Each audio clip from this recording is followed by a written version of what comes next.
Hey gang, today we are taking a look at Transformers Prime Beast Hunters Voyager class Shockwave. I picked this figure up at BigBadToyStore.com. As you can see, here is the front of the package with the figure and his Beastie Bits. I'm not sure why the Beastie Bits are so prevalent, or just shown so well. Side of the box is some nice Shockwave art. Back of the box is his figure in alt mode with his spinning hyper flux cannon.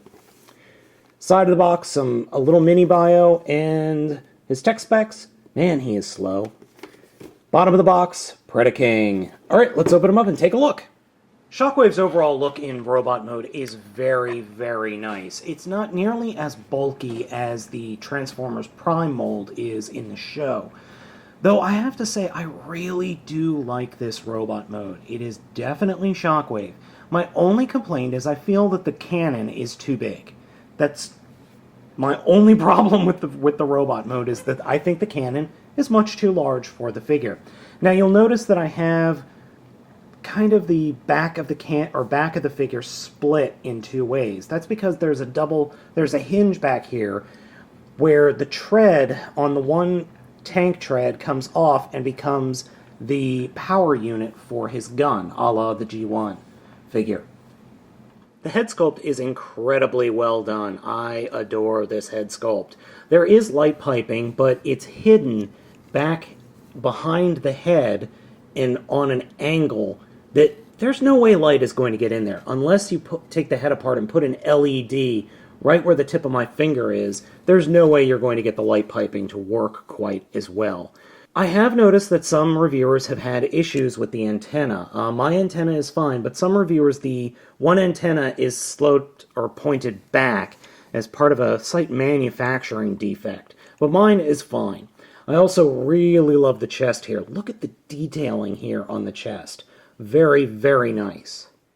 The cannon's gimmick is a little bit silly in that you push this piece down and it spins the cannon and opens it up. I get what they're going for, but I really don't think it works at all. It's also completely unnecessary. But kids will love it. And the other thing I don't know is, I don't know if this is actually a missile in here. I don't know if this thing fires. Nope, it's just attached, it's glued on. I mean, it's not awful, but I'm not a huge fan of it. Even though I can't stop spinning the dang thing. The figure's posability is quite good. We'll start off with the head. That is on a swivel, and it moves back and forth. The arms, there is a swivel at the shoulder, in and out movement just in front of that, a swivel underneath, or just above the elbow. Elbow bends 90 degrees, and his right hand is on a ball joint, though it is somewhat limited. Left arm, same thing up to the elbow, but the elbow does not bend at 90 degrees, and then you've got the giant gun. One thing that is kind of a bit of a pain is the posability is affected by this tread power cable.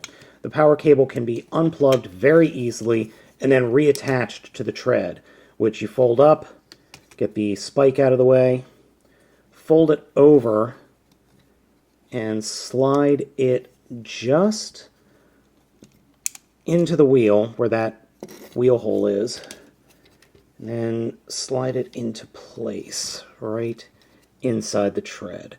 And it is a little bit tricky just getting things lined up. You don't have to stretch it, but sometimes you do have to force it. So there you kind of got it going in a nautilus shape into the back of the tread. Then you could just pull the treads back. Now, I prefer to have him without the power cable. It's just a personal preference. So, back to the posability. No torso articulation.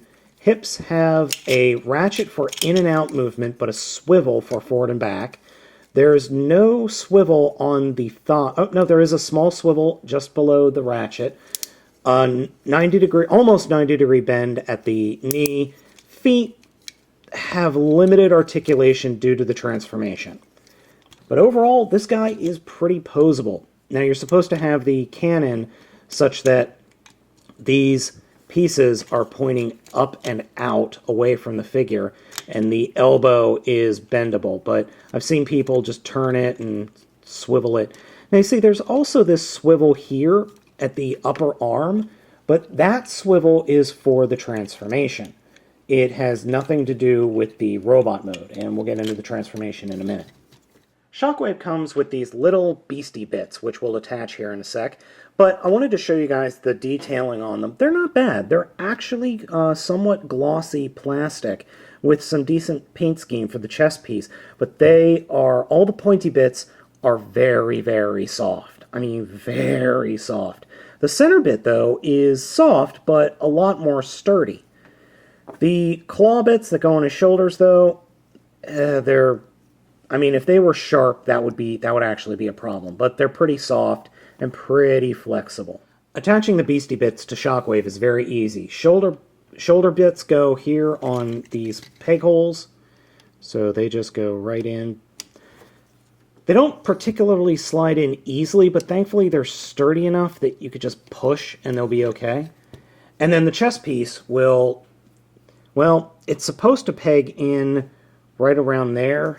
And, oh, sorry, the two holes are right here in his chest.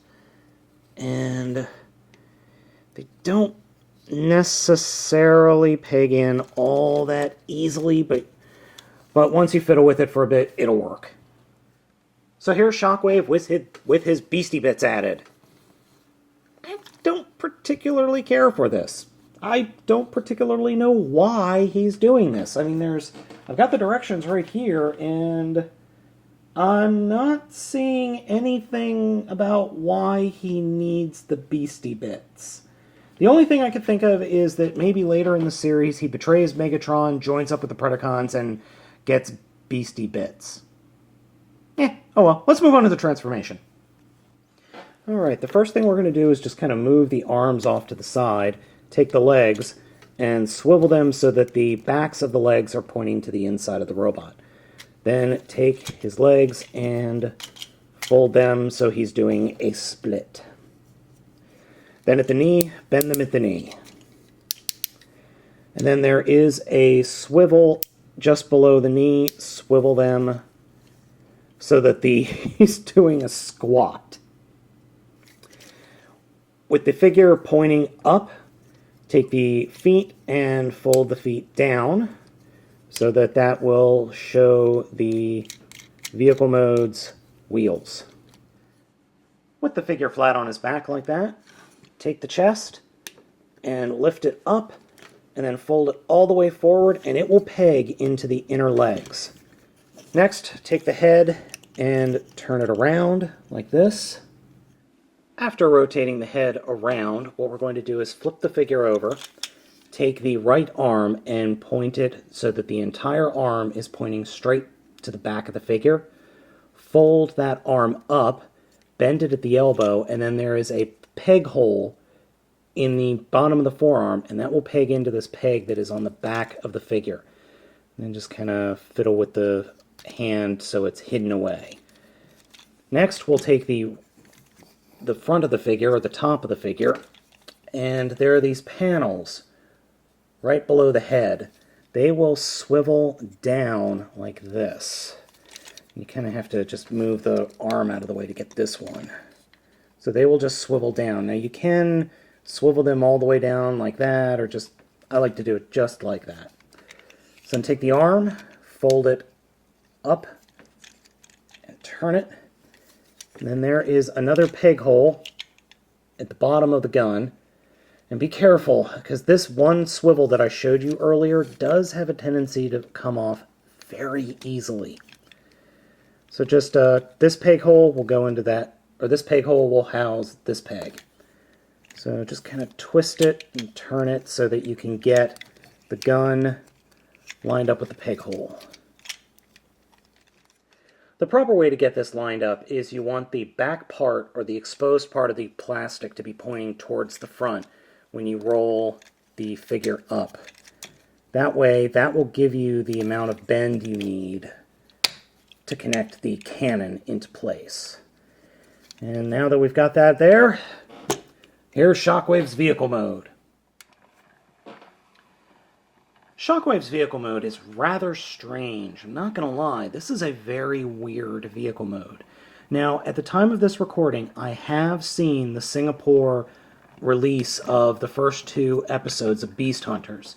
And he doesn't look nearly this odd in the show the one time you see him in vehicle mode. Changes I would make would probably be to have the legs somehow collapse back farther into the tank so that you've got a more cohesive tank mode, or maybe have the treads be able to fold out somewhere and put them over here on the side. As it stands, it does kind of look like a Scorpion tank from StarCraft. I'm not saying that's a bad thing, mind you, but it is a little bit oddly proportioned. And I've checked the directions. I do have it transformed correctly. So there is that. You can operate the gimmick in this mode, but I'm not going to because, quite frankly, it freaks my cats out, believe it or not. Overall, though, I'm very happy with the figure, even though the vehicle mode is a little strange.